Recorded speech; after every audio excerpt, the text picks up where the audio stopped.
This past Wednesday evening and Thursday, we celebrated the minor festival of Tu B'Shvat, the Jewish New Year for trees.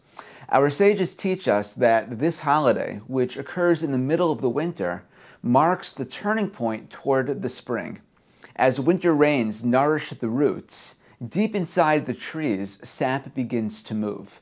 So from the outside perspective, the trees are still dormant and lifeless, but on the inside, they are internalizing the sustenance they need in preparation for their annual rebirth.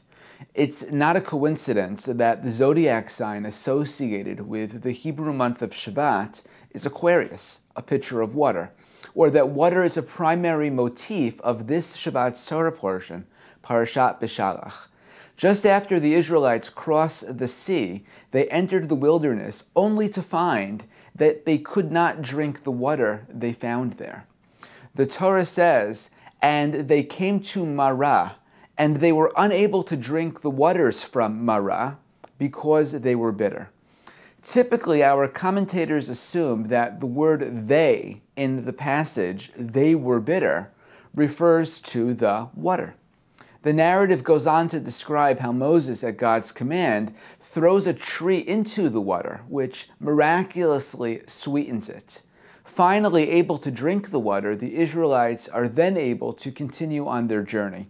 But one opinion in the Midrash states that the word "they" actually refers not to the water, but to the Israelites themselves. The water was fine.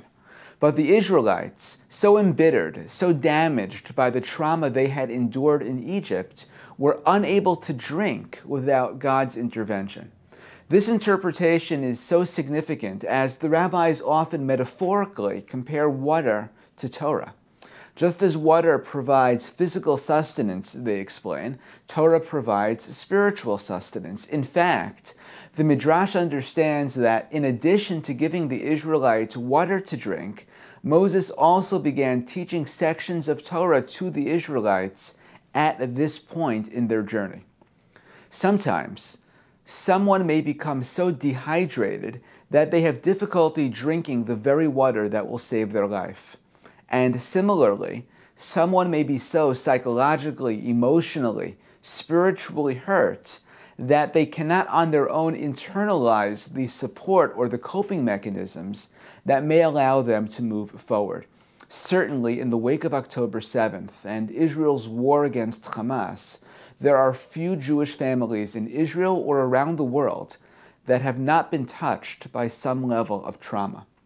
Some people are predisposed to resiliency. They're blessed with support systems. They possess good coping strategies. But there are many, perhaps many more, who do not share these advantages. And for them, especially, learning to bloom again will be that much more difficult. Tu B'Shvat is an opportunity for us to reflect on what gives us sustenance.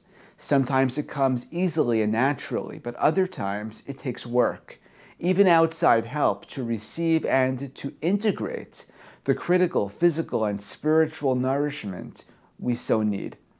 May we all, as individuals and as a people, find the strength to endure this difficult winter and experience together the rebirth and the rejuvenation of spring. Shabbat Shalom.